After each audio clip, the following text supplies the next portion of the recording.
திண்டுக்கல் மாவட்ட ஆட்சியர் அலுவலகத்தில் மாவட்ட ஊரக வளர்ச்சி முகமை திட்ட இயக்குநர் திலகவதி தலைமையில் அலுவலர்கள் தீண்டாமை ஒழிப்பு உறுதிமொழி ஏற்கும் நிகழ்வு நடைபெற்றது. திண்டுக்கல் மாவட்ட ஆட்சியர் அலுவலகத்தில் மகாத்மா காந்தியடிகளின் நினைவு தினத்தையொட்டி தீண்டாமை ஒழிப்பு உறுதிமொழி ஏற்பு நிகழ்ச்சி மாவட்ட ஊரக வளர்ச்சி முகமை திட்ட இயக்குநர் திலகவதி தலைமையில் இன்று நடைபெற்றது.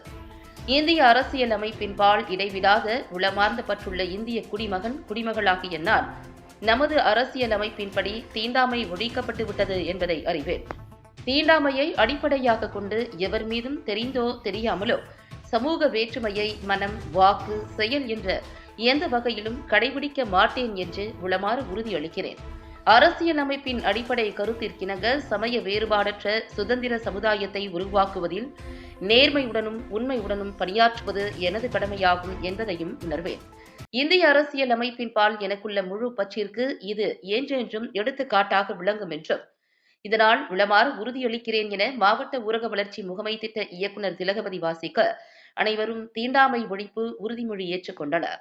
அதனைத் தொடர்ந்து இந்திய நாட்டின் விடுதலைக்காக உயிர் நீத்த அனைவருக்கும் அஞ்சலி செலுத்தும் வகையில் அலுவலர்கள் எழுந்து நின்று 2 நிமிடம் மௌன அஞ்சலி செலுத்தினர்.